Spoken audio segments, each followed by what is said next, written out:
Selamat pagi Bapak Ibu semuanya. Saya boleh jemput, kita boleh bangkit berdiri. Selamat datang di dalam rumah Tuhan, selamat beribadah. Coba lihat kiri kanannya dan kasih senyuman yang terbaik yang belum pernah kita berikan mungkin. Katakan kamu luar biasa hari ini. You look great, you look great, you look great. Haleluya, semua bersuka cita, amin. Saya mau dengarkan tepuk tangan yang meriah pada pagi hari ini. Lebih meriah lagi. Haleluya. Praise the Lord. Tuhan, hari ini kami siap menari, melompat, memberikan seluruh hidup kami sebagai persembahan yang berkenan kudus di hadapan-Mu. Dan kami gak mau menahan apa yang ada di dalam diri kami. Kami mau membebaskan, melepaskan roh kami. Kami mau melompat, menyerukan Tuhan baik, Tuhan dahsyat, Tuhan luar biasa dalam kehidupan kami. Dan kami percaya kuasa-Mu bekerja di tempat ini, di dalam nama Tuhan Yesus. Yang siap beribadah sama-sama kita katakan amin. Haleluya. Shalom jemaat Tuhan. Kurang semangat sekali lagi. Shalom jemaat Tuhan. Yang pagi hari ini datang dengan sukacita, boleh dong lambaikan tangannya.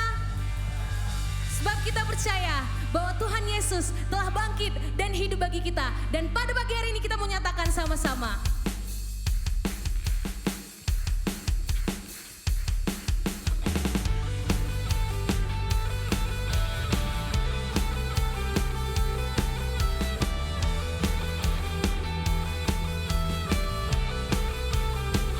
Anak Allah, Yesus namanya, menyembuhkan, menyucikan, bahkan mati, tebus dosaku, kubur kosong, membuktikan Dia hidup. Sekali lagi kita mau katakan anak Allah, Yesus namanya, menyembuhkan, menyucikan, bahkan mati, tebus dosaku, kubur kosong, membuktikan Dia hidup. Sama-sama katakan, sebab Dia hidup, ada hari esok. Sebab Dia hidup, ku tak gentar, karena ku tahu Dia pegang hari esok. Hidup jadi berarti sebab Dia hidup.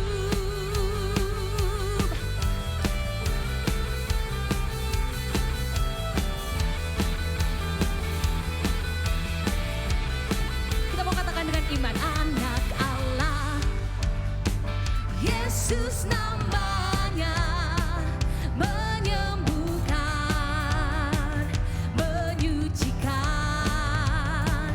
bahkan mati, tebus dosaku, kubur kosong, membuktikan Dia hidup. Sebab Dia hidup, sebab Dia hidup, ada hari esok.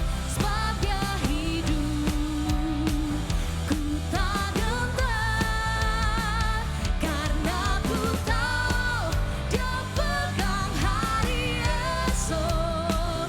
Hidup jadi berarti sebab Dia hidup. Kata sebab Dia hidup, sebab Dia hidup, ada hari esok. Sebab Dia hidup, kami gak gentar Tuhan, ku tak gentar, karena ku tahu Dia pegang hari esok.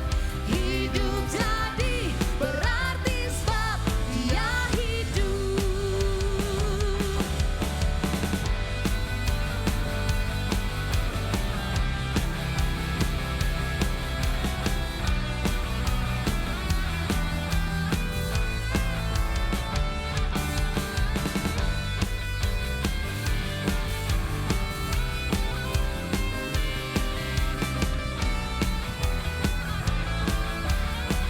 Sama-sama kita mau katakan, sebab dia hidup. Ada hari esok, sebab dia hidup. Tak bertahan, karena ku tahu dia hari esok. Hidup jadi berarti sebab dia hidup. Sekali lagi katakan sebab dia hidup. Sebab dia hidup.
semua saya persilakan untuk duduk kembali.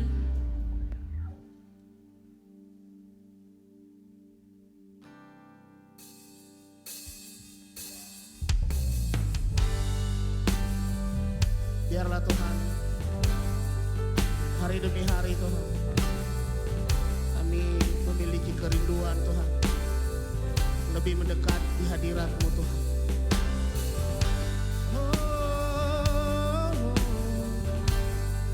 Sungguh indah Tuhan berada di dalam hadirat-Mu.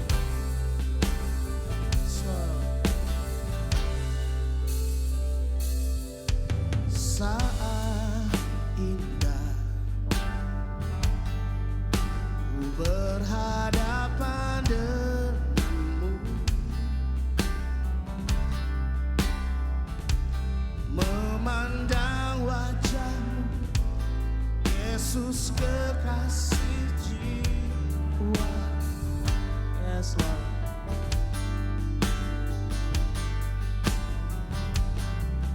Bawa beradalah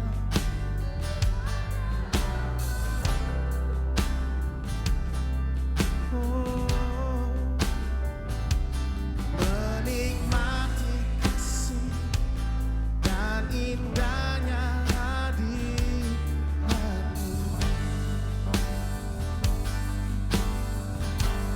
Hadirat-Mu Tuhan, ku rasa kekudusan Tuhan, kekudusan penuhiku.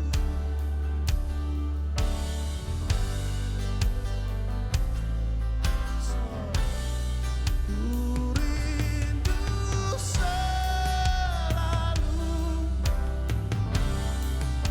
diam dalam bait-Mu, menikmati kasih penuh. Yes, Lord. Biarlah Tuhan, kami senantiasa Tuhan menikmati hadirat-Mu Bapa.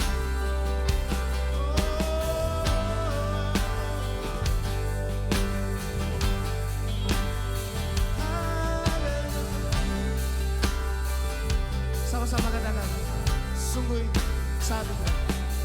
Saat indah Yes.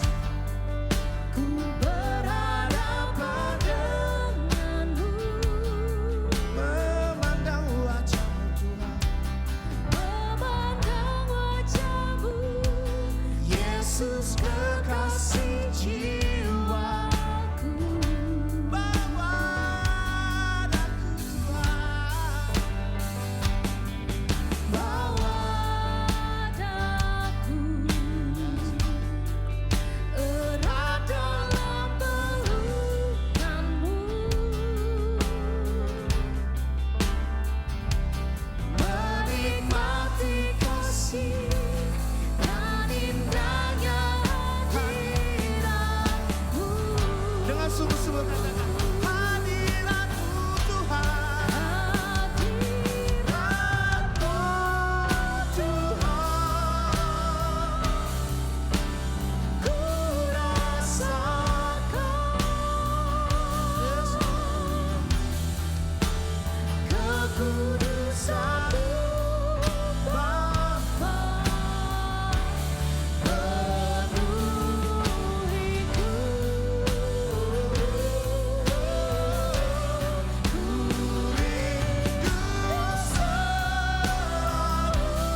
semuanya.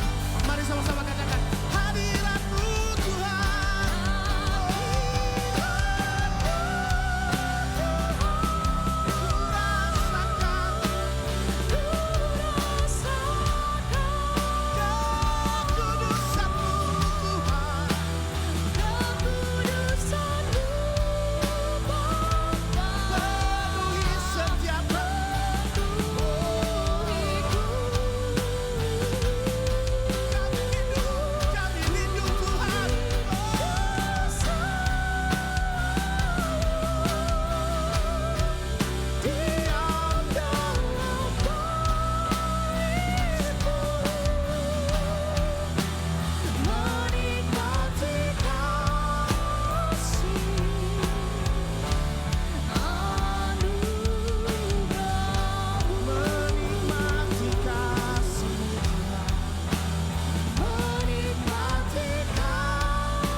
Berikan sorak-sorai yang meriah buat Tuhan kita.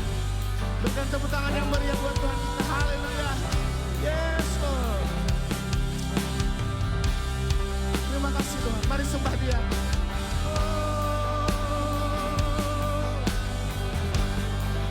Hanya dalam hadirat-Mu,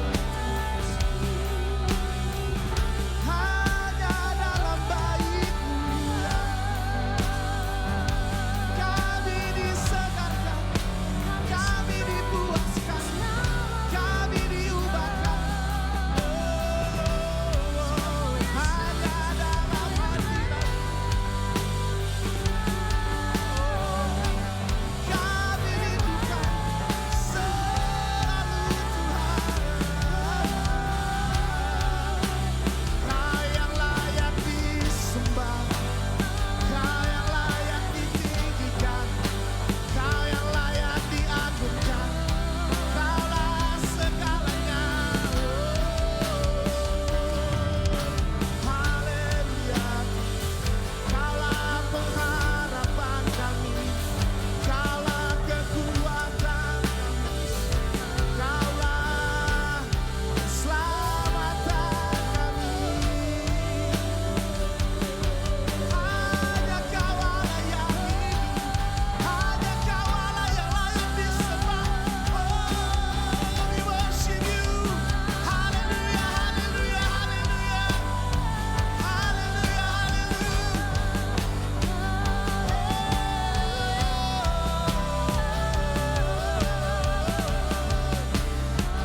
terima kasih Tuhan. Terima kasih buat kebaikan. Terima kasih buat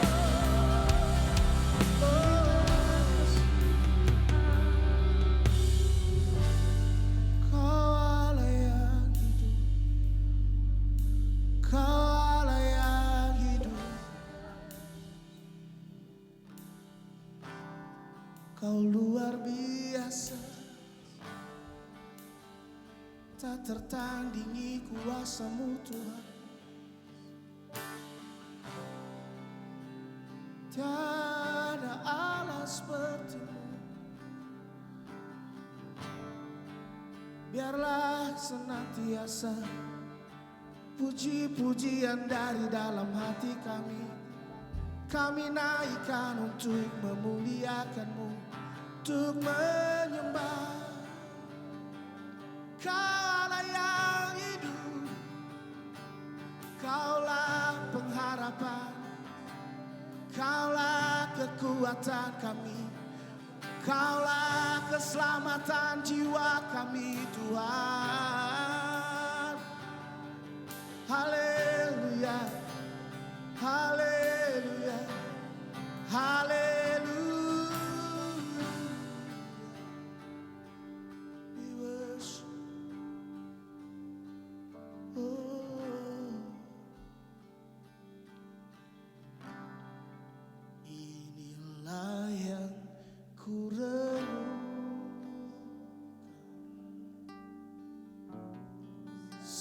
setia.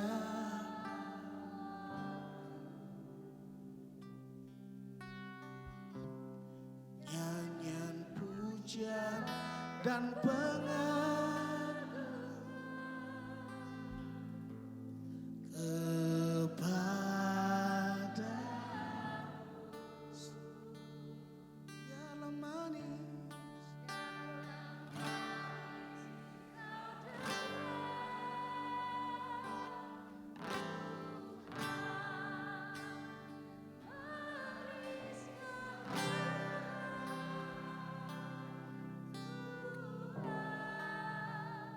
Dan hatiku bersuka karena,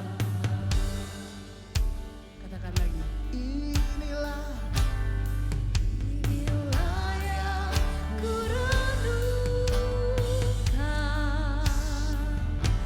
setiap waktu. nyanyian pujian Nyanyian pujian dan pengagungan hanya kepadamu Tuhan. kepadamu. Dalam manis kau dengar, Dalam manis kau dengar, Tuhan. manis kau dengar, Tuhan, dan hatiku yes, yes Lord. bersuka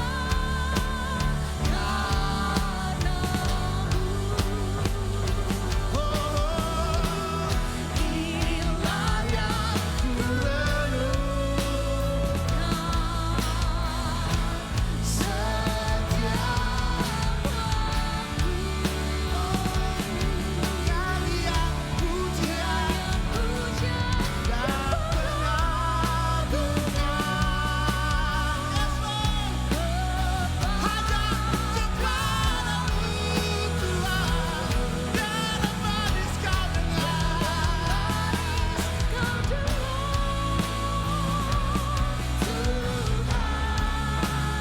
manis kau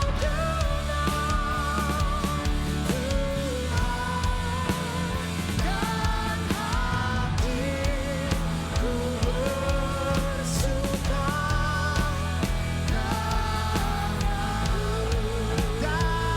hatiku bersuka dan hatiku bersuka dan hatiku bersuka dan hatiku bersuka karena yes.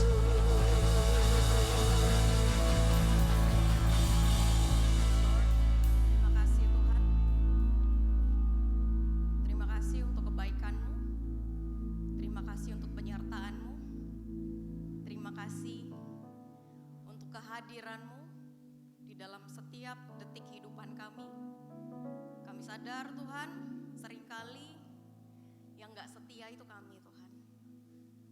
Tapi terlepas daripada apapun, Engkau adalah Allah yang setia Tuhan. Sehingga ketika kami boleh ada hari ini Tuhan, hari Minggu kami ada di rumah-Mu, kami mau bilang Tuhan terima kasih untuk segalanya Tuhan. Terima kasih untuk semuanya Tuhan. Gak ada yang bisa kami lakukan untuk membalas apa yang sudah Engkau kerjakan di dalam kehidupan kami. Kami cuma bisa mengucap syukur Tuhan, sebab Engkau baik dan Engkau baik dan Engkau baik Tuhan. Sebentar lagi Tuhan, setiap daripada kami Tuhan akan mendengarkan firman-Mu. Aku berdoa untuk setiap hati yang datang, Tuhan yang tahu, Tuhan yang kenal daripada pertanyaan kami, pergumulan kami. Dan aku berdoa Tuhan, pada pagi ini Tuhan yang datang dengan pertanyaan, boleh pulang bawa jawaban Tuhan. Setiap hati Tuhan boleh jadi hati yang lembut Tuhan, mau diajar, mau ditegur, mau diubahkan Tuhan. Sehingga pulang dari sini kami gak cuma dapat informasi, tapi kami ditransformasi Tuhan. setiap hari menjadi serupa seperti Kristus. Bahkan kata demi kata Roh Kudus, aku berdoa Engkau yang terjemahkan sehingga menjadi begitu sederhana Tuhan, sehingga setiap kami boleh tangkap itu Tuhan. Terima kasih, menyerahkan ibadah kami hari ini seterusnya Tuhan sampai pulang nanti ke dalam tangan-Mu. Terima kasih Tuhan, Roh Kudus Engkau yang ambil alih, kita semua yang percaya sama-sama katakan amin. Oke, sebelum kita duduk kita deklarasi dulu. Inilah kabar baik, saya diselamatkan oleh kasih karunia Allah, bukan oleh perbuatan saya. Saya dibenarkan, saya diubahkan, dan saya diberkati di dalam Dia. Sekarang saya tahu segala sesuatu terjadi dalam hidup saya untuk kebaikan karena saya dipanggil sesuai dengan rencananya. Bersama kita hidup untuk kemuliaan Allah. People is our mission. Connect with God, make disciples, align in promise. Oke, jemaat Tuhan boleh duduk. Oke, selamat pagi, Shalom FJ Padang. Shalom ya. Ya, masih dengan tema bulan ini yaitu something different. Sesuatu yang berbeda. Sesuatu yang lain dari yang lain.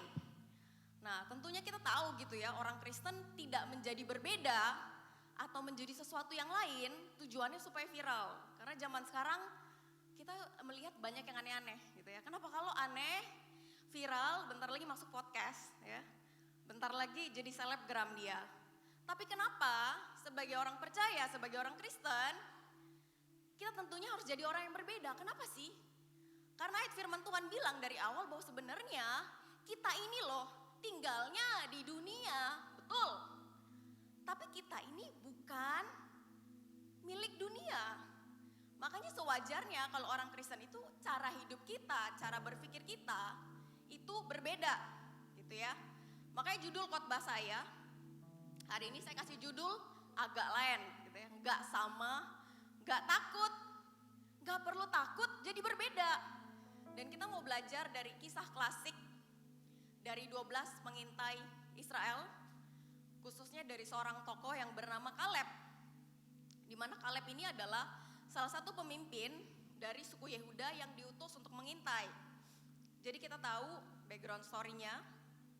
Jadi pada waktu itu Tuhan itu udah bawa bangsa Israel keluar dari Mesir. Kita tahu ya, bangsa Israel diperbudak di Mesir 400 tahun. Terus Tuhan bawa mereka keluar dengan cara yang begitu ajaib. Dan kemudian mereka jalan lewat di padang gurun, muter jalan. Nah setelah 2 tahun, sampailah mereka di daerah yang namanya Kades Barnea. Jadi Kades Barnea tuh di ujungnya, pinggirnya tanah Kanaan. Kanaan itu di mana? Di depan lagi udah nyampe. Nah sebelum mereka masuk, ini Musa suruh mereka untuk mengintai dulu, lihat dulu tanahnya. Kita baca sama-sama ya. Dari Bilangan 13. Saya baca secara cepat. Bilangan 13 ayat 1 sampai 2. Tuhan berfirman kepada Musa, "Suruhlah beberapa orang mengintai tanah Kanaan yang akan kuberikan kepada orang Israel. Dari setiap suku nenek moyang mereka haruslah kau suruh seorang, semuanya pemimpin-pemimpin di antara mereka." Ayat 3. Lalu Musa menyuruh mereka dari padang gurun Paran sesuai dengan titah Tuhan. Semua orang itu adalah kepala-kepala, leadersnya yang dikirim di antara orang Israel. Dan inilah nama-nama mereka. Dari Ruben, dari suku Ruben ada Syamua, Safat dari suku Simeon, Kaleb dari suku Yehuda, Igal dari suku Isakar, Hosea atau Yosua dari suku Efraim, Palti dari suku Benyamin, ada Gadiel dari suku Zebulon, Gadi dari suku Manasye, Amil dari suku Dan, Setur dari suku Asyer, Nahbi dari suku Naftali, dan Guel dari suku Gad. Maka Musa menyuruh mereka untuk mengintai tanah Kanaan, katanya kepada mereka, "Pergilah dari sini ke tanah Negeb dan naiklah ke pegunungan. Dan amat-amatilah bagaimana keadaan negeri itu. Apakah bangsa yang mendiaminya kuat atau lemah? Apakah mereka sedikit atau banyak?" Dan kemudian di ayat 19 dibilang, "Dan bagaimana negeri yang didiaminya? Apakah baik atau buruk? Bagaimana kota-kota yang didiaminya? Apakah mereka diam di tempat yang terbuka atau di tempat-tempat yang berkubu? Bagaimanakah tanah itu? Apakah tanahnya gemuk atau kurus? Apakah di sana ada pohon-pohon atau tidak? tabahkanlah hatimu dan bawalah sedikit dari hasil negerimu itu. Waktu itu adalah musim hulu hasil anggur. Dan kemudian mereka mengintai itu 40 hari, jalan kaki kan. Wah, lihat sana, lihat sini gitu ya. Dan sesudah lewat 40 hari, ayat 25 dibilang, pulanglah mereka dari pengintai itu dan langsung datang kepada Musa dan Harun dan segenap umat Israel di Kades di padang gurun Paran. Mereka membawa pulang kabar kepada keduanya dan kepada segenap umat itu dan memperlihatkan kepada sekaliannya hasil negeri itu. Jadi waktu mereka pulang, mereka bawa buah-buahan. Dan kalau kita lihat di sini Alkitab mencatat, negeri itu subur banget. Kalau kita lihat anggur tuh segini doang ya, mahal lagi ya, mau makan mikir-mikir gitu. Ini anggurnya dibilang orang mau bawa itu mesti 2 orang bawa pikul pakai kayu. Saya nggak tahu seberapa besar, Alkitab nggak catat secara detail sentimeternya, tapi dibilang gede banget anggurnya. Mikulnya aja mesti pakai kayu gitu, nggak ada kan zaman sekarang orang beli anggur gitu ya, paling cuman sedikit di plastik gitu ya. Ini bawanya pakai tandu gitu ya, dibawa pakai kayu gitu dan delimanya gede-gede. Dan kemudian lanjut di ayat 27, mereka pulang bawa laporan. Mereka menceritakan kepadanya, kami sudah masuk ke negeri kemana kau suruh kami. Dan memang negeri itu berlimpah-limpah susu dan madunya. Dan inilah hasilnya. Tunjukin tuh. Wah. Hanya bangsa yang diam di negeri itu kuat-kuat. Dan kota-kotanya berkubu, berbenteng-benteng. Dan sangat besar. Juga keturunan enak, yaitu orang-orang raksasa, telah kami lihat di sana. Itu daerah rumahnya orang raksasa. Orang Amalek diam di tanah Negeb. Orang Het, orang Yebus, dan orang Amori diam di pegunungan. Orang Kanaan diam sepanjang laut dan sepanjang tepi sungai Yordan. Kemudian Kaleb mencoba menenteramkan hati bangsa itu di hadapan Musa. Jadi tadi 10 orang tadi. Katanya gitu ya, Kaleb bilang gini, tidak. Kita akan maju dan menduduki negeri itu sebab kita pasti akan mengalahkannya. Tapi 10 orang tadi, pengintai yang lain bilang gini, tetapi orang-orang yang pergi ke sana bersama-sama dengan dia berkata, kita tidak dapat maju menyerang bangsa itu karena mereka lebih kuat daripada kita. Juga mereka menyampaikan kepada orang Israel kabar busuk tentang negeri yang diintai mereka dengan berkata, negeri yang telah kami lalui untuk diintai adalah suatu negeri yang memakan penduduknya. Dan semua orang yang kami lihat di sana adalah orang-orang yang tinggi-tinggi perawakannya. Juga kami lihat di sana orang-orang raksasa, orang enak yang berasal dari orang-orang raksasa. Dan kami lihat diri kami seperti belalang, kecil banget. Demikian juga mereka terhadap kami. Jadi kalau kita lihat, ini ya. Ini 2 lawan 10. Yang satu bawa report, ya bagus, bisa kok. Yang 10 bilang apa? Bagus, tapi bagus, hanya gak mungkin. Nah masalahnya dengan kita adalah, kita seringkali lebih percaya dengan berita buruk daripada berita baik. Gosip, saudara itu kalau menyebar, wah cepet banget gitu ya, kayak lebih kecepatan kilat gitu ya. Apalagi zaman sekarang ada sosmed, anak-anak tongkrongan gitu ya, dikit-dikit update story, dikit-dikit broadcast, dikit-dikit live. Halo guys, jadi gini, aku mau cerita gitu ya. Dikit-dikit, bener atau enggak nggak tahu.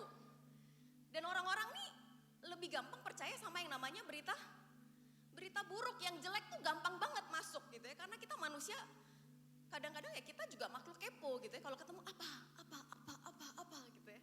Harus tahu, apanya yang harus tahu. Jadi ini 10 lawan 2. Kira-kira siapa yang menang? Dan orang-orang Israel pada waktu itu akhirnya percaya kepada yang 10 orang ini. Jadi kurang lebih gitu ya, waktu mereka keluar dari Mesir itu 603.000 pria yang siap berperang. Kalau ditambah anak, ditambah istri kurang lebih 2 juta orang, bayangkan. Dari 10 orang yang bawa beritanya itu ya ada benernya, ada nggak benernya. Ya kan, karena mereka sebenarnya nggak seperti belalang juga. Tapi ditambah-tambahin, dibumbu-bumbui gitu ya, seperti orang kalau gosip, orang cerita gitu. Jadi dari 10 orang, 2 juta orang jadi gak percaya. Bayangkan.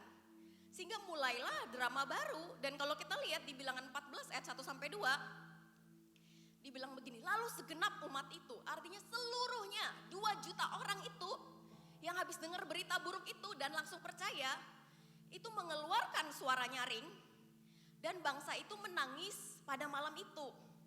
Bersungut-sungutlah semua orang Israel kepada Musa dan Harun. Dan segenap umat itu berkata kepada mereka, sekiranya kami mati di Mesir atau di padang gurun ini.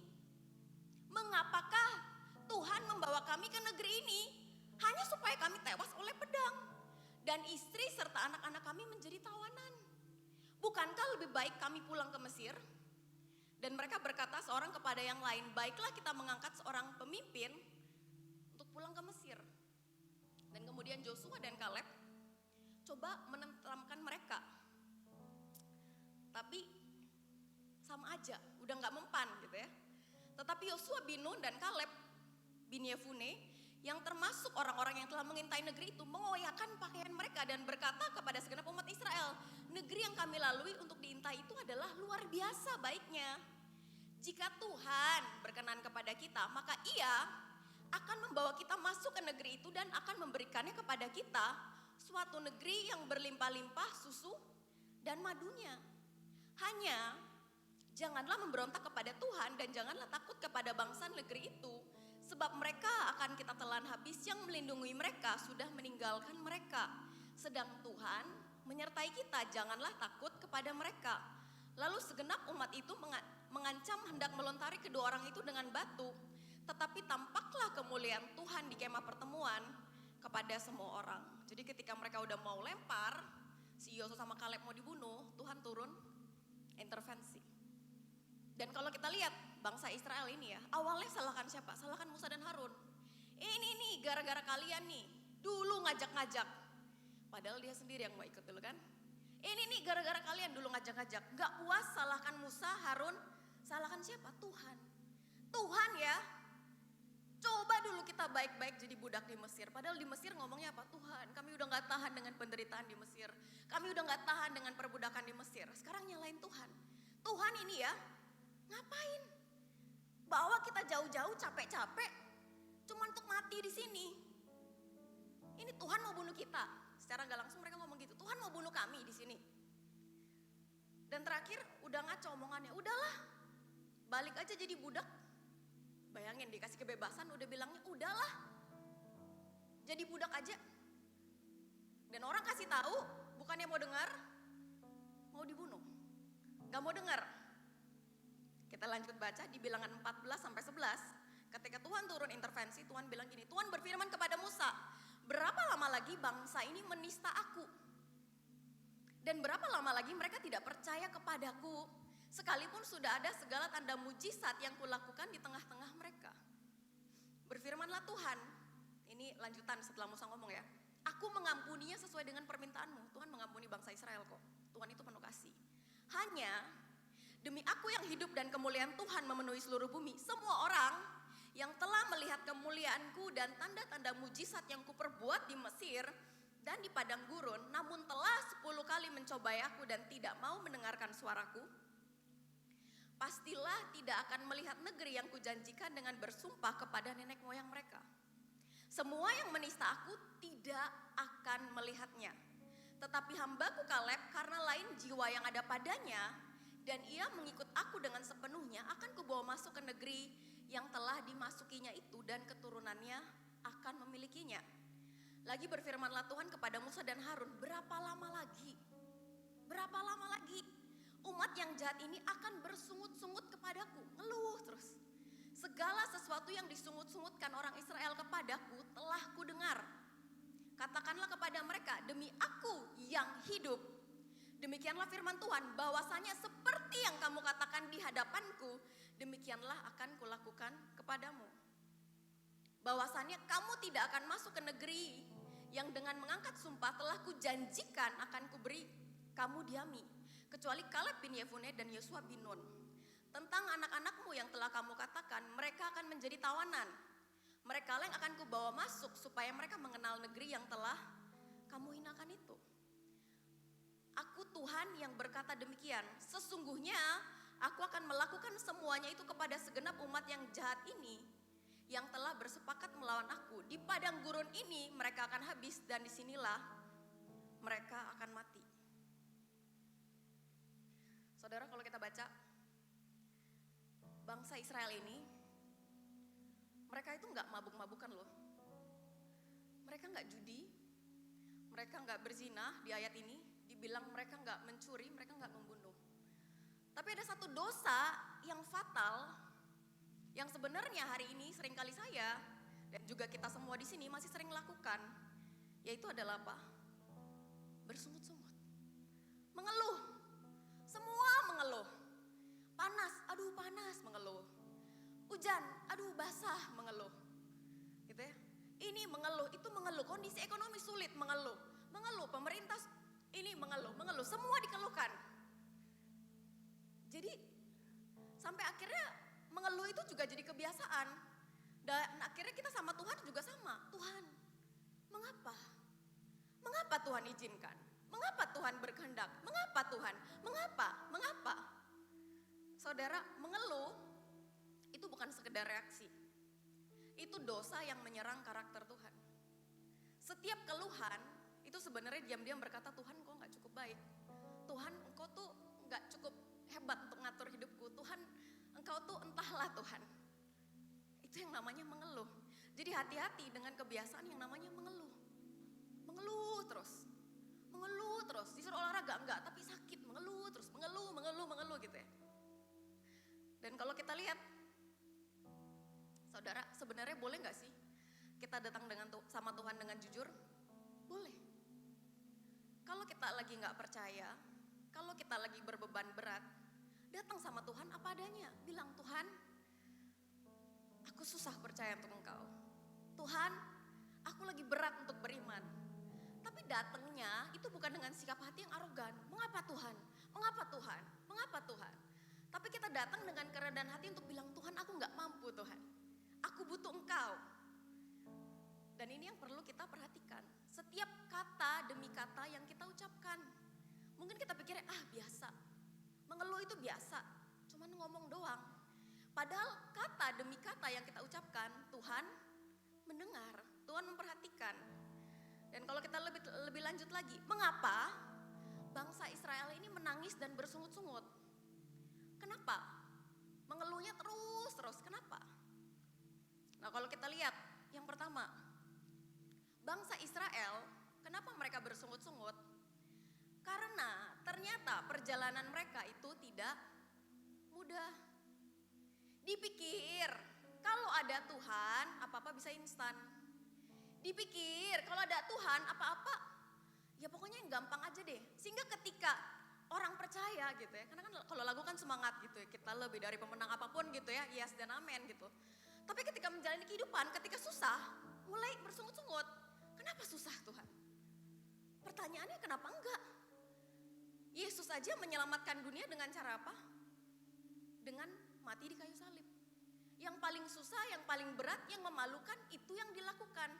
Nah masalahnya dengan kehidupan kita sebagai manusia, kita gak suka yang susah. Kita maunya gampang, kalau bisa gak ada apa-apa, jadi. Hasilnya bagus, dapat kreditnya, kita kan mau kayak gitu. Tapi gak kayak gitu. Kemudian yang kedua, kenapa sih bangsa Israel ini bersungut-sungut terus? Karena mereka itu sebenarnya lagi marah sama Tuhan. Mereka lagi kecewa sama Tuhan. Mereka gak percaya kalau Tuhan itu punya rencana yang baik. Udah mulai nuduh Tuhan. Tuhan ini gak benar. Salah aku percaya sama Tuhan. Tuhan ini loh gak benar. Jadi udah gak percaya Tuhan lagi. Kemudian yang ketiga, kenapa bersungut-sungut? Karena mereka tenggelam di dalam rasa percaya dan tidak takut. Udah kebawa perasaan. Jadi orang kalau udah kebawa perasaan, emosinya yang kontrol, dia udah gak bisa berpikir lagi. Udah gak ada hikmat lagi untuk mikir, bener gak ya kayak gini? Tapi karena udah kebawa perasaan, adanya apa? Mengeluh terus, aduh Tuhan gak bisa. Aduh Tuhan gak bisa ini. Kita ajak berdoa, pengharapan segala macam, gak bisa. Kenapa? Karena udah mentok dengan emosinya. Belum apa-apa, emosinya dulu yang main, emosinya dulu yang jalan. Dan kemudian kalau kita lihat, kenapa sih bangsa Israel ini bersungut-sungut? Karena mereka merasa janji Tuhan itu udah mati. Janji Tuhan itu nggak ada. Janji Tuhan itu udah gagal. Dan mereka nggak punya lagi yang namanya pengharapan. Jadi masa depan itu udah nggak bisa lihat lagi. Mereka udah nggak bisa lihat ke depan. Makanya bawaannya ya udahlah mati aja lah. Ya udahlah jadi budak ada aja lah. Ya udahlah kembali aja. Karena mereka nggak bisa lihat ada masa depan. Udah mati pengharapannya, nggak ada lagi semangat hidup ke depan. Dan oleh karena itu Tuhan bilang, oke. Kamu bilang apa? Mau mati aja kan? Tuhan bilang, oke, yang kamu mau, yang kamu ucapkan, yang kamu keluhkan, itu yang aku kasih. Gitu. Jadi kita hati-hati gitu ya. Kalau Tuhan kasih semua yang kita minta, yang kita ucapkan dengan mulut kita, akan sangat mengerikan gitu ya.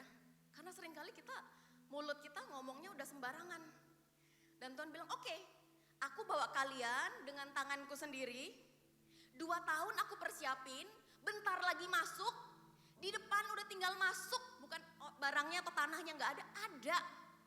Tapi gak percaya, kalau itu yang kamu mau, baik, 40 tahun silahkan muter-muter di padang gurun, tidak akan bisa masuk.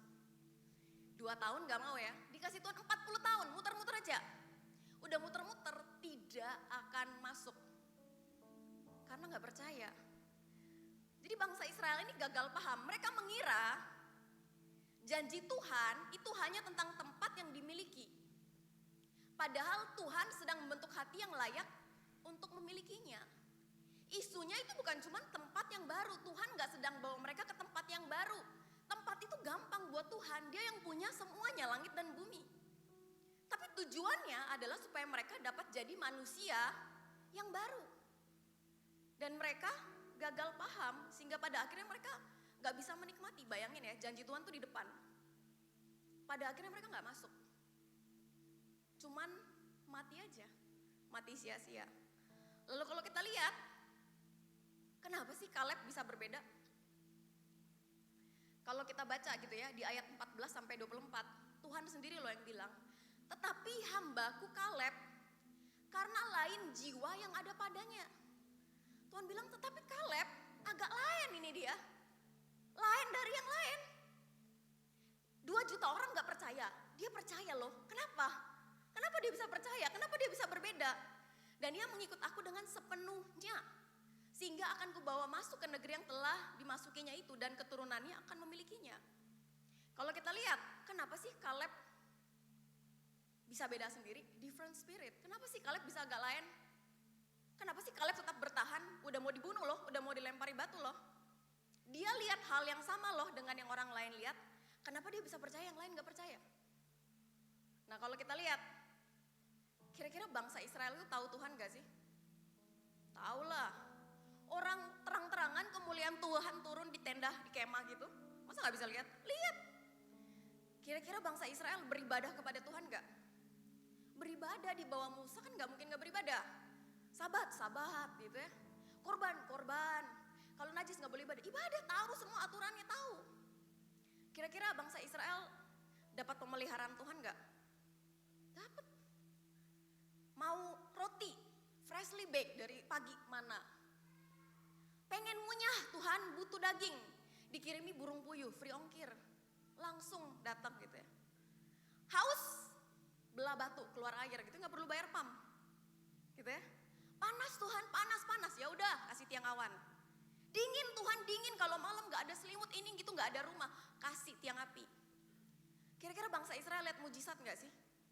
Lihat 10 tulang Mesir. Yang lain pada mati, anaknya hidup. Yang lain pada gelap, dia terang. Yang lain air jadi darah, dia masih ada air. Laut terbelah. Mereka lewat gak apa-apa, Firaun lewat mati. Jadi kenapa gak percaya? Kalau kita jadi bangsa Israel, kira-kira kita percaya gak? Yakin. Kita gak lihat loh, mereka lihat loh, kenapa gak percaya? Nah kalau kita lihat masalahnya apa? Masalahnya kenapa bangsa Israel udah melihat begitu banyak dan tidak percaya? Karena mereka hanya kenal Tuhan sebatas apanya. Apa yang bisa Tuhan kasih? Mana? Oh, Tuhan bisa kasih makan. Oke, centang. Tuhan bisa kasih daging. Oh, oke, burung puyuh. Centang. Tuhan bisa kasih, pokoknya nggak panas, nggak dingin, cukup. Oke, centang. Tapi mereka yang gak kenal siapa itu Tuhan. Gak kenal hatinya Tuhan, gak kenal kepribadiannya Tuhan. Dipikir, oh ini salah satu dewa-dewa. Nah dewa ini yang kami pilih. Dewa itu kalau dikasih sesajen, baik sama kita. Dewa itu kalau dikasih persembahan, kalau kita pai-pai, dia senang sama kita. Tapi Tuhan bukan dewa, Tuhan bukan ilah, Tuhan bukan Allah-Allah yang lain. Dia adalah Tuhan. Dia punya hati, dia punya rencana, dia punya kepribadian, dia punya kehendak. Masalahnya, kalau kita kenal Tuhan cuman sebatas apanya, apa yang bisa Tuhan kasih. Ketika hal lain yang kita tunggu, yang kita pikir Tuhan bakal kasih, gak dapet-dapet, kita jadi gak percaya lagi. Karena kita kenal Tuhan cuman sebatas apanya. Oh, waktu saya sekolah dulu susah. Tuhan bantu saya bisa dengan secara mujizat walaupun saya susah gitu ya bisa lulus ujian. Oke, urusan sekolah Tuhan bisa tolong, centeng. Urus pekerjaan, aduh bisa dapat kerjaan gak ya? Aduh Tuhan menyediakan gak ya? Gak beriman lagi. Begitu dapat pekerjaan, oke contreng, Tuhan bisa kasih pekerjaan. Habis punya pekerjaan, aduh Tuhan bisa kasih jodoh gak ya? Tuhan bisa kasih jodoh gak ya? Kalau gak dapat jodoh, udah mulai imannya udah mulai kemana-mana itu. Sama nanti habis dari jodoh, menikah, rumah tangga segala macem. Karena cuman kenal Tuhan dari sebatas apanya, apa yang bisa Tuhan kasih. Apa? Tapi gak pernah kenal pribadi Tuhan. Dan kalau kita lihat, Kaleb mengenal Tuhan itu dan mengikutnya sepenuh hati. Wholehearted. Sehingga sekalipun keadaannya sulit, dia bisa tetap percaya. Kalau kita lihat ya, sepenuh hati itu Ulangan 6 ayat 5 dibilang apa sih sepenuh hati itu sama Tuhan, ikut Tuhan sepenuh hati. Kasihilah Tuhan Allahmu dengan segenap hatimu dan dengan segenap jiwamu dan dengan segenap kekuatanmu. Yesus pun mengulang yang sama. Dibilang kasihilah Tuhan Allahmu dengan segenap jiwamu, dengan segenap hatimu dan dengan segenap akal budimu. Artinya ikut Tuhan dengan sepenuh hati, itu ya benar-benar sepenuhnya. Hati, pikiran, tubuh, jiwa, kekuatan semuanya ikut Tuhan. Jadi ketika apapun yang sulit di depan kita, kehidupan kita tidak bergantung daripada situasi kita. Seringkali orang pikir orang beriman itu tidak mikir. Kata siapa orang beriman itu tidak mikir? Betul ya?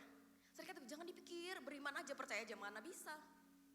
Tapi yang seringkali orang lupakan dalam proses berpikirnya adalah hey, ketika kita tahu siapa itu Tuhan, kita tahu bahwa pemilik kehidupan kita itu bukan kita tapi Tuhan.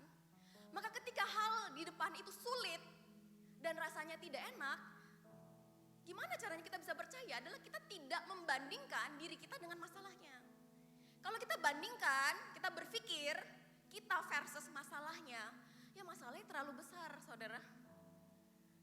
Tapi ketika kita membandingkan masalahnya dengan Tuhan, ya tentulah Tuhan terlalu besar untuk masalah itu.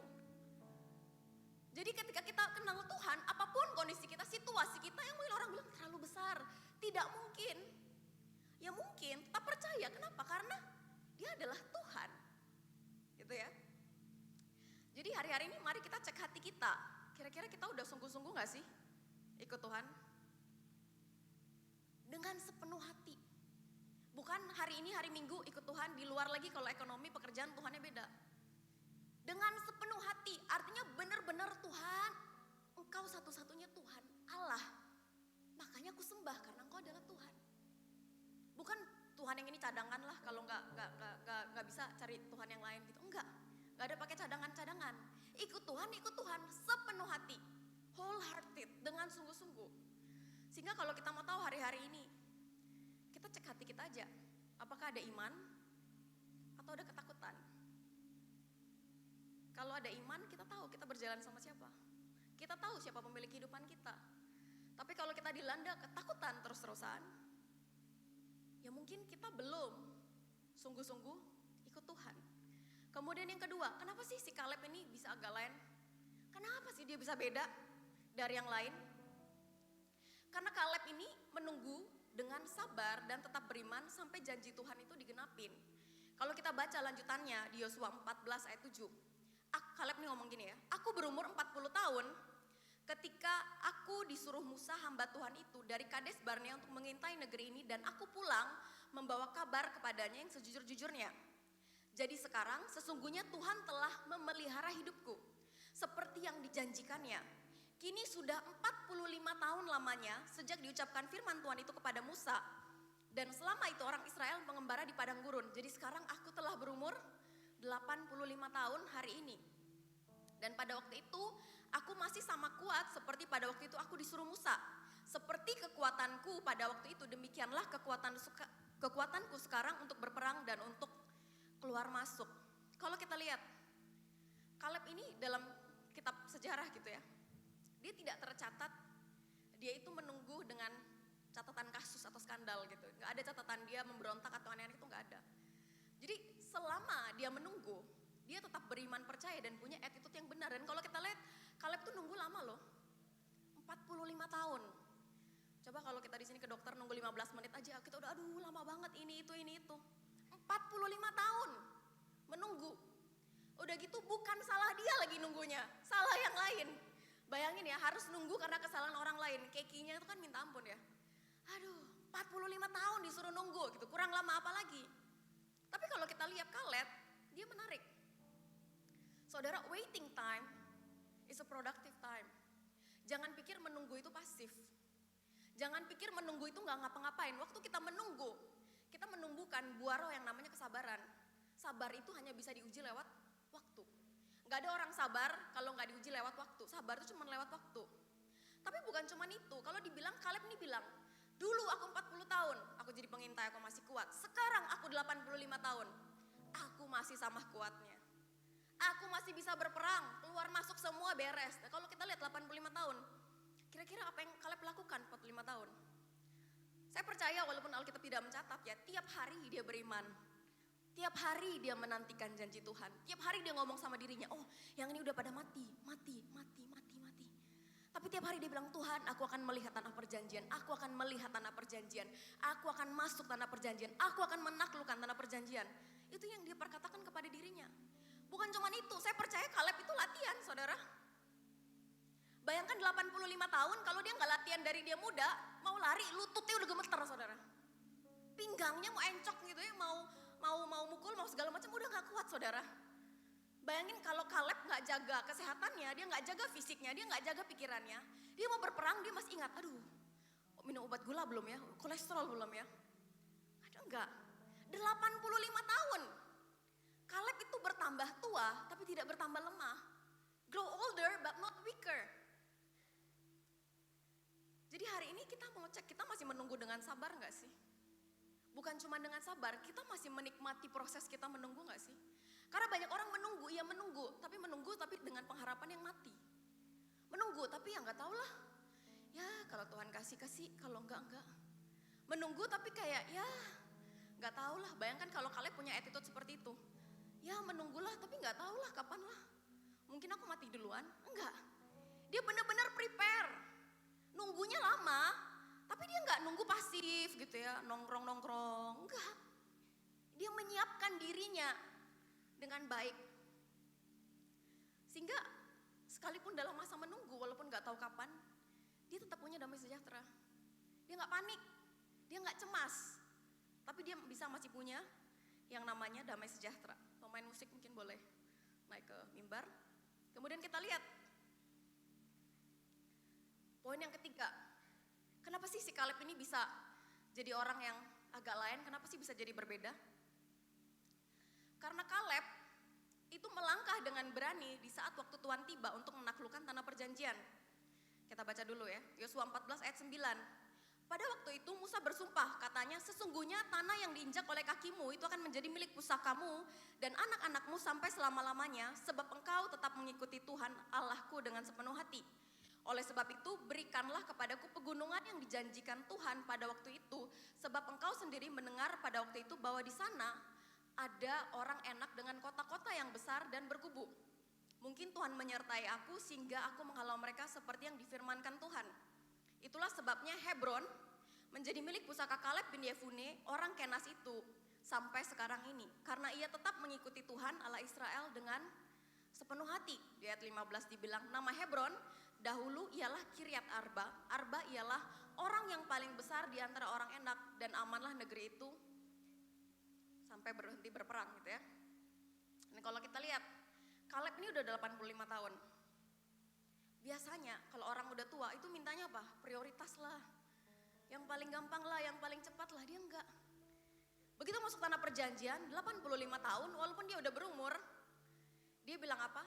Kasih aku Hebron, kasih aku kota pegunungan. Dia pilih yang paling sulit, saudara. Dia pilih itu kota namanya Kiryat Arba. Arba itu raksasa yang paling jago, dia bangun kota, benteng.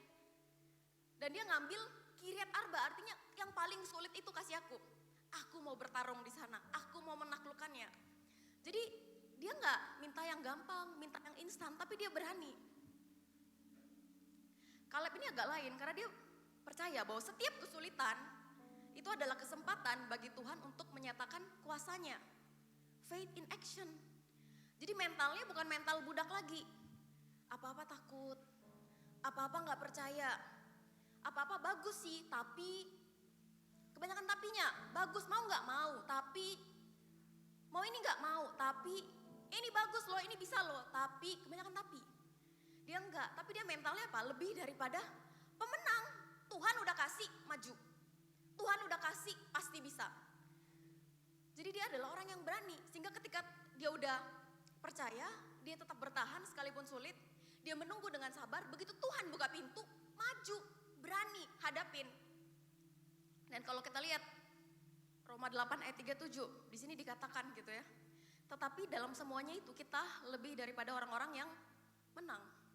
Oleh Dia yang telah mengasihi kita, Ibrani 4 ayat 16. Sebab itu marilah kita dengan penuh keberanian menghampiri tahta kasih karunia supaya kita menerima rahmat dan menemukan kasih karunia untuk mendapatkan pertolongan kita tepat pada waktunya. Kita perlu jadi orang yang berani. Berani melangkah. Doa sih, doa penting, doa. Tapi kalau udah ada di depan, action, maju, berani. Karena pada akhirnya saudara, janji Tuhan itu memberi kemenangan. Tuhan yang janji kok pasti kemenang. Ada kepastian. Tapi iman Kaleb yang membuatnya mengambil bagian di dalamnya. Dan hari ini kita mau belajar 3 hal dari Kaleb gitu ya. Sampai Tuhan bilang agak lain dia. Yang lain boleh gini dan itu, tapi dia beda sendiri. 3 hal yang kita mau belajar dari Kaleb. Yang pertama adalah ikut Tuhan sepenuh hati. Gak ke kanan, gak ke kiri, sepenuh hati. Kenal siapa itu Tuhan. Sehingga apapun keadaan kita, sesulit apapun, kita masih tetap percaya. Yang kedua adalah tetap beriman dan sabar sampai menunggu waktu Tuhan. Yang ketiga adalah kalau Tuhan udah bilang yes this is the time, berani melangkah, maju, jangan kebanyakan tapi. Doa mulu tapi gak maju-maju, doa mulu, gak gerak-gerak, gak bisa. Harus berani. Oke, mari kita bangkit berdiri.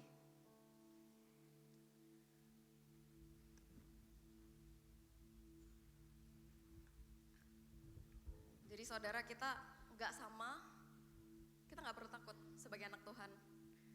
Kalau kita berjalan bersama dengan Tuhan, kita lakukan yang benar, apa yang menjadi bagian kita, sisanya itu bagian Tuhan untuk membela kita. Kita mau nyanyikan satu lagu dulu. Kau ku sembah,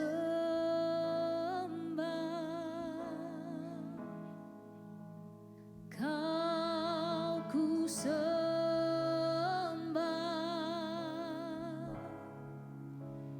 Kau ku sembah,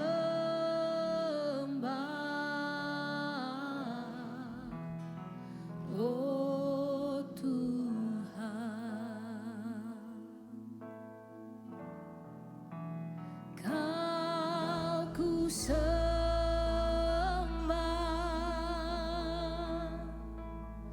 Kau ku sembah,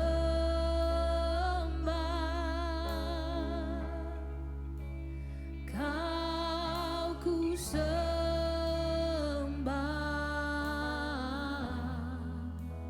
oh Tuhan.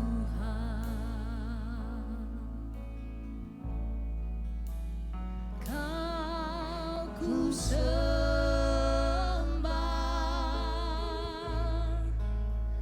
Kau ku sembah,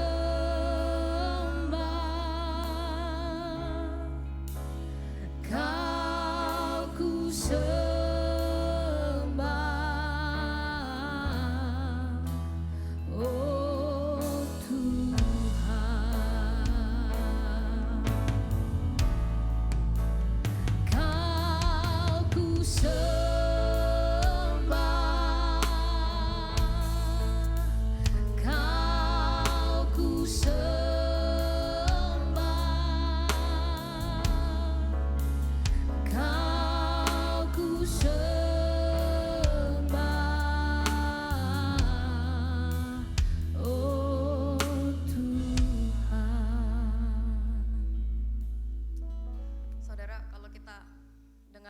firman hari ini mungkin kedengarannya klasik gitu ya. Aduh, percaya lagi, beriman lagi, sabar.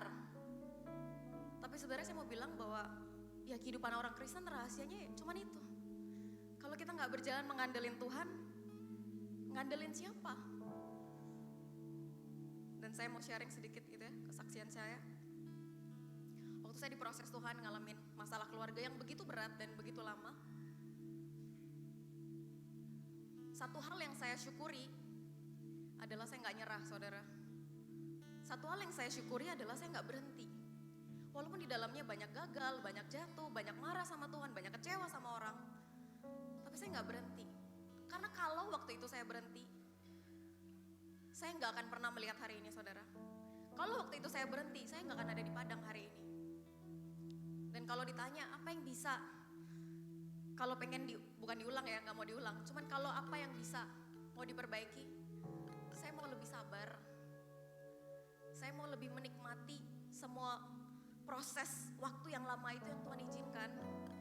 Karena sejatinya saya nggak bisa mempercepat proses Tuhan, tapi saya bisa memperlambat proses Tuhan. Kalau saya jalannya kemana-mana, kalau saya nggak setia. Jadi saya berdoa hari ini biarlah firman ini gak cuman belajar dari Kaleb, bukan soal semangat, saudara, bukan soal semangat. Kita gak bisa semangat dengan kekuatan kita di tengah masalah, itu gak bisa. Ketika ada masalah di depan, orang pasti udah panik, orang udah gelap mata. Makanya yang perlu kita lakukan adalah melekat sama Tuhan, nempel sama Tuhan, kenal sama Tuhan. Sampai bahkan di titik dimana kita udah gak punya kekuatan lagi, kita cuma bilang, Tuhan aku gak kuat Tuhan. Aku udah gak sanggup Tuhan, mau percaya juga udah susah. Tapi aku tahu ada Tuhan yang menguatkan aku, ada Tuhan yang menopang aku, ada Tuhan yang berjalan bersamaku. Jadi ambil momen ini untuk kita benar-benar merenung, kita udah sungguh-sungguh kenal Tuhan belum sih? Kita benar-benar percaya gak sih sama Tuhan? Kita udah ikut Tuhan sungguh-sungguh gak sih? Atau selama ini kita pakai cara kita sendiri, pikiran kita sendiri? Kalau hari-hari ini kita lagi menanti sesuatu, kita menanti dengan pengharapan gak sih? Kita menunggu dengan sabar gak sih? Atau mungkin Tuhan udah buka pintu di depan, kita mau melangkah gak sih? Atau kita kebanyakan tapi Tuhan. Kalau hari-hari ini masih suka mengeluh, ini udah waktunya untuk bertobat, untuk bilang Tuhan ampuni. Kalau masih banyak perkataan lidah bibir yang omongannya sembarangan, Tuhan ampuni. Tuhan mau berhenti, Tuhan gak mau ngomong lagi sembarangan, gak mau lagi memperkatakan kata sia-sia, gak mau lagi memperkatakan kata-kata kutuk.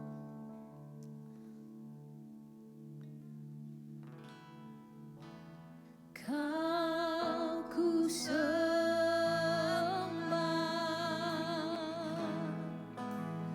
Kau ku sembah,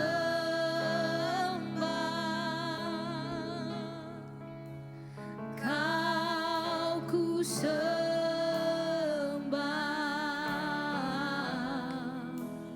oh Tuhan. Kau ku sembah,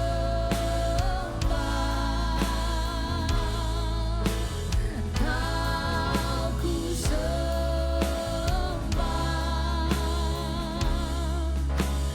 Kau ku sembah.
Engkau adalah Tuhan atas seluruh kehidupan kami. Engkau adalah Tuhan atas hidup kami. Engkau adalah Tuhan atas keluarga kami.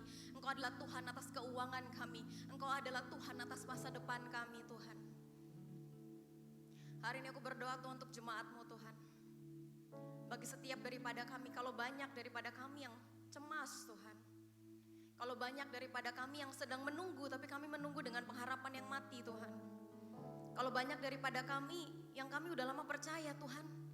Tapi janji-Mu tuh terasa gak ada artinya, Tuhan. Karena kami gak percaya janji itu hidup, Tuhan.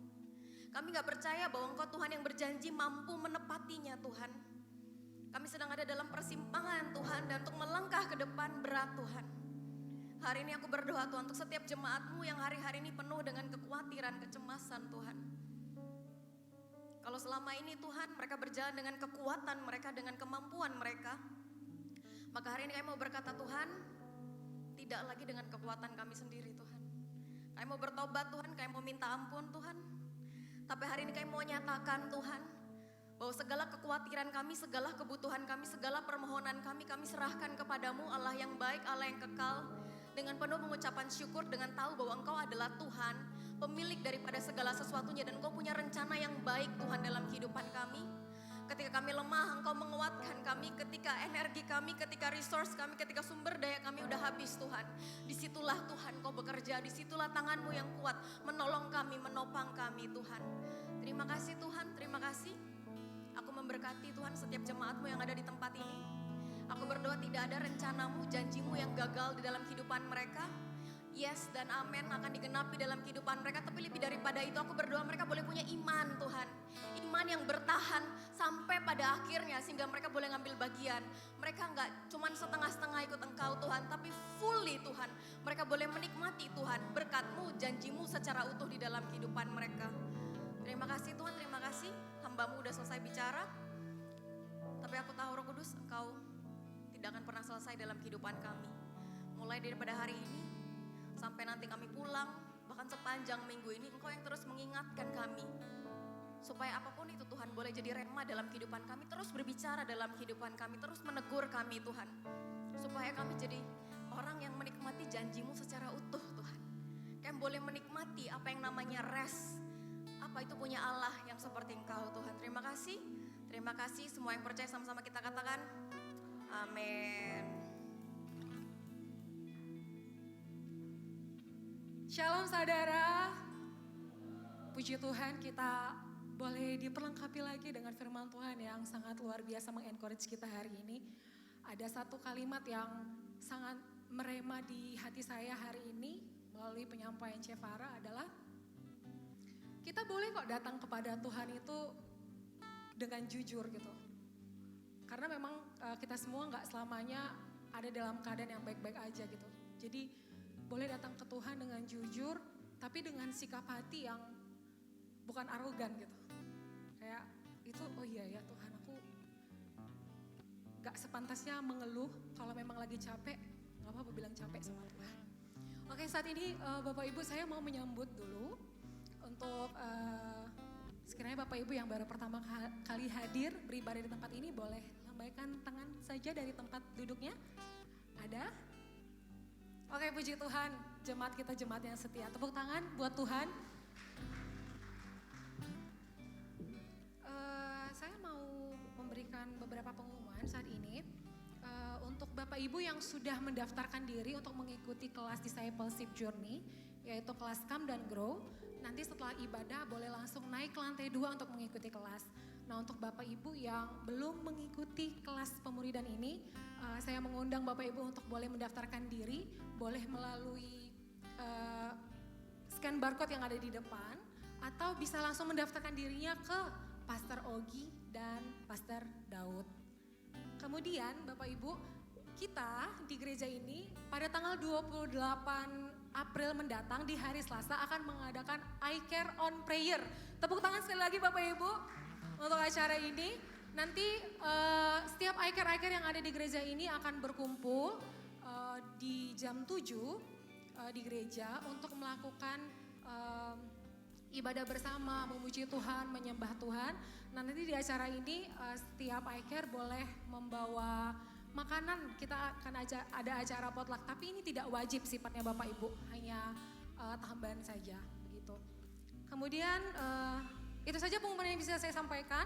Saya mempersilahkan Bapak Ibu untuk mempersiapkan persembahan. Bagi Bapak Ibu yang mungkin tidak membawa uang cash, karena sekarang kita apa-apa semuanya zamannya udah pakai handphone. Gereja kita mempersiapkan kris untuk membayarkan atau memberikan persembahan melalui barcode langsung ke rekening gereja kita. Mari kita berdoa. Bapa, kami bersyukur untuk kebaikan-Mu di sepanjang minggu ini Tuhan dalam kehidupan kami. Kami berterima kasih untuk pemeliharaan-Mu Tuhan, untuk kesetiaan-Mu di dalam kehidupan kami Tuhan. Ya benar Tuhan, memang di dalam kehidupan kami Tuhan justru kamilah yang sering gak setia Tuhan kepadamu. Tapi dalam keterbatasan kami dan kelemahan kami Tuhan, Kau tetap terus mengasihi kami Tuhan. Bapa yang baik, kami juga bersyukur kalau hari ini Tuhan kami boleh mendengarkan firman-Mu, kami boleh disegarkan kembali jiwanya Tuhan, kami boleh dikoreksi, kami boleh di-encourage Tuhan.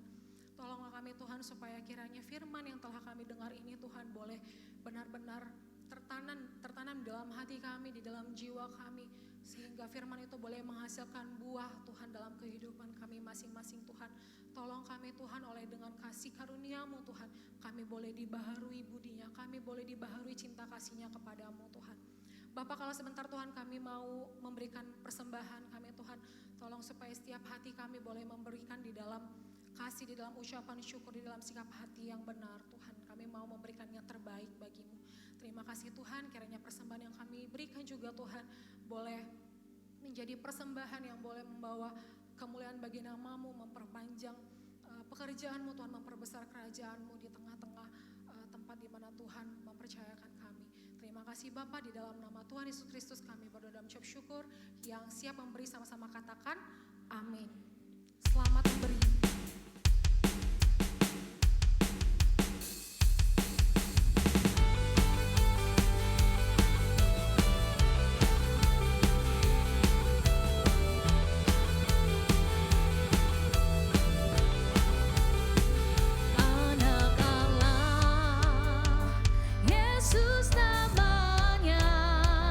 Menyembuhkan, menyucikan.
kasih Tuhan. Terima kasih. Kami bangga memiliki Allah seperti Engkau Tuhan. Allah yang hidup ya Bapa. Terima kasih ya Tuhan Yesus. Terpujilah namamu ya Bapa. Kami mengucap syukur untuk ibadah Tuhan dari awal pertengahan sampai pada akhirnya nih ya Bapa. Terima kasih ya Tuhan. Hamba-Mu berdoa untuk setiap jemaat-Mu pada saat ini ya Bapa. Setiap kebenaran firman-Mu yang sudah didengar Tuhan, Engkau meteraikan, ukirkan dalam hati kami. Biarlah firman-Mu itu boleh bertumbuh dan menghasilkan buah yang lebat dalam setiap kehidupan kami. Ajar kami bukan cuma sekedar menjadi pendengar yang baik ya Bapa, tapi kami boleh menjadi pelaku yang baik ya Tuhan. Pelaku akan setiap kebenaran firman-Mu ya Tuhan Yesus. Terima kasih ya Bapa. Terima kasih ya Tuhan. Terima kasih ya Bapa. Mari Tuhan Engkau terus menyertai, Engkau melindungi. Tuhan Engkau yang menjaga setiap kehidupan jemaat-Mu ya Bapa. Biar penyertaan Tuhan selalu ada dalam setiap kehidupan jemaat-Mu. Penyediaan Tuhan ada dalam setiap kehidupan jemaat-Mu. Hamba-Mu berdoa Tuhan, Engkau yang terus menuntun setiap langkah demi langkah dalam hidup kami. Engkau yang terus memegang kehidupan kami dengan tangan kanan-Mu yang perkasa, yang selalu membawa kehidupan kami dari satu kemenangan kepada kemenangan yang lain. Tuhan Engkau yang terus senantiasa menyediakan setiap apa yang kami butuhkan ya Tuhan Yesus. Dan kami boleh belajar Tuhan menantikan Engkau ya Bapa dengan suatu pengharapan yang pasti. Terima kasih ya Tuhan Yesus. Ajar kami senantiasa untuk mengucap syukur dalam segala hal. Karena kami tahu Tuhan ada kuasa dalam setiap pengucapan syukur kami. Dalam segala keadaan, dalam keadaan sulit pun kami tetap percaya Engkau. Kami tetap berharap kepada Engkau. Dan kami tetap mengucap syukur bahwa Engkau Tuhan kami adalah Tuhan yang baik. Terima kasih ya Bapa. Bapak Ibu jemaat Tuhan yang dikasihi, pulanglah dalam damai sejahtera dengan membawa berkat-berkat ilahi daripada Allah Bapa. Kiranya persekutuan dengan Allah Roh Kudus senantiasa menyertai kita semua, mulai saat pada siang hari ini sampai Maranatha. Tuhan Yesus datang untuk kali yang kedua bagi gerejanya. Di dalam nama Tuhan Yesus Kristus. Haleluya. Setiap kita percaya katakan amin bersama-sama. Amin. Have a great Sunday church. Selamat hari Minggu. Tuhan memberkati kita. Berikan salam ke sama lain. God bless you all.